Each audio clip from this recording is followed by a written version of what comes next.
Assalamualaikum warahmatullahi wabarakatuh. Jadi di sini kami dari kelompok 8 akan mempresentasikan laporan yang berjudul Metode Grounded Theory dengan beranggotakan saya sendiri, Iqbal Pratama dengan NPM 2271020110, Fadilatur Rahma dengan NPM 22710-296, Baiklah, Pramudia dengan NPM 227102004. Jadi di sini kami akan memulai saja, yang akan dibacakan pertama oleh Saudara Eka. Pertama, apa itu grounded theory? Grounded theory atau disingkat GT adalah metode penelitian kualitatif yang semakin populer dalam bidang sistem informasi. Metode ini memungkinkan peneliti untuk mengembangkan teori yang berakar langsung dari data lapangan, memberikan wawasan yang relevan dan konseptual dalam memahami fenomena kompleks terkait teknologi dan organisasi.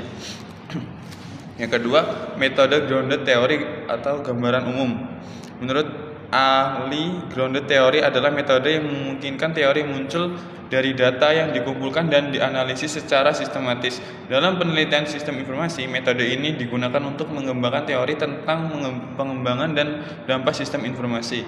Prosesnya melibatkan pengumpulan data melalui wawancara, observasi, atau dokumen, dan analisis berulang selama peneliti data baru dibandingkan dengan data lama secara terus-menerus untuk menemukan pola dan tema penting. Ada pula tahapan dalam grounded theory. Yang pertama, pengumpulan data. Peneliti mengumpulkan data karya melalui wawancara, observasi, dan dokumen tanpa hipotesis awal. Yang kedua, pengkodean. Proses inti GT meliputi open coding, axial coding, dan selective coding untuk mengidentifikasi pola dan kategori. Yang ketiga, pengembangan teori. Peneliti membuat kategori dari data. Data baru terus dibandingkan dengan kategori yang ada untuk memastikan cocok dan memperjelas pemahaman. Yang keempat, pengembangan teori. Teori dikembangkan secara induktif berdasarkan data, bukan diuji secara deduktif. Yang selanjutnya akan dilanjutkan. Baik, selanjutnya ada keunggulan dan tantangan grounded theory. Keunggulannya, teori yang terbuka dan relevan, fleksibilitas dan penggabungan data kualitatif dan kuantitatif. Kemudian ada tantangan, yang pertama ada kesulitan dalam pengkodean, kedua kebutuhan untuk keahlian penelitian yang tinggi, dan ketiga kurangnya generalisasi. Selanjutnya, analisis data, studi kasus, penerapan grounded theory dalam penelitian sistem informasi. Latar belakang studi kasus. Sebagai contoh penerapan grounded theory atau GT dalam penelitian sistem informasi, bayangkan sebuah organisasi besar yang berusaha mengimplementasikan sistem manajemen pengetahuan atau Knowledge Management System atau KMS. Namun organisasi ini menghadapi masalah dalam hal penerimaan dan penggunaan KMS oleh karyawan. Untuk memahami hambatan-hambatan ini, tim peneliti memilih metode grounded theory untuk mengidentifikasi faktor-faktor yang mempengaruhi keberhasilan atau kegagalan adopsi KMS dalam organisasi tersebut. Kedua adalah pengumpulan data. Tim peneliti melakukan wawancara dengan manajer, staf IT, dan karyawan pengguna KMS. Mereka juga mengumpulkan data dari observasi di pertemuan tim dan dokumen internal terkait KMS. Yang ketiga, ada pengkodean dan analisis data. Proses pengkodean dimulai dengan open coding, membagi data menjadi kode kecil seperti ketidakpahaman teknologi dan kurangnya pelatihan. Selanjutnya, melalui axial coding, kode dikelompokkan dalam kategori besar seperti faktor manusia dan hubungan organisasi. Selective coding menemukan bahwa hambatan utama adopsi KMS adalah kurangnya pelatihan dan resistensi budaya terhadap teknologi baru. Keempat, pengembangan teori. Dengan constant comparative method, peneliti mengembangkan teori bahwa adopsi KMS dipengaruhi oleh pelatihan, dukungan manajemen, dan budaya organisasi. Ketiga faktor ini harus dioptimalkan agar adopsi KMS berhasil. Dan teori ini juga relevan untuk organisasi lain dengan tantangan serupa. Selanjutnya akan dibacakan oleh Saudara Iqbal.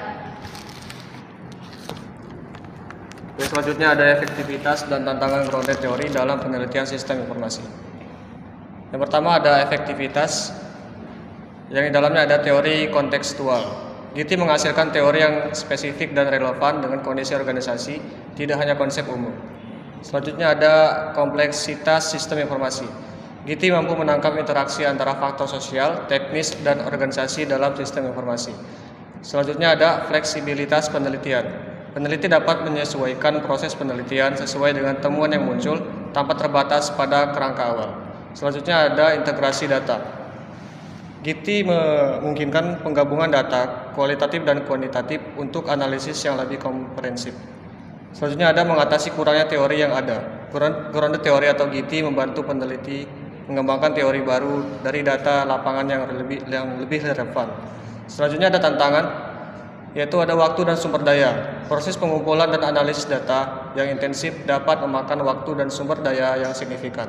Selanjutnya ada interpretasi subjektif. Risiko bias dalam interpretasi data kualitatif oleh peneliti, sehingga membutuhkan validasi yang ketat. Selanjutnya yang terakhir ada kesimpulan. Metode grounded teori atau GITI adalah pendekatan kualitatif yang efektif untuk mengembangkan teori dari data lapangan. Dalam penelitian sistem informasi, GITI membantu mengeksplorasi fenomena kompleks seperti adopsi teknologi dan dinamika organisasi. Dalam studi kasus adopsi sistem manajemen pengetahuan KMS, GITI mengidentifikasi faktor penting yang mempengaruhi penerima teknologi seperti pelatihan, dukungan manajemen, dan budaya organisasi. Teori yang dihasilkan relevan bagi organisasi yang diteliti dan juga bagi organisasi lain.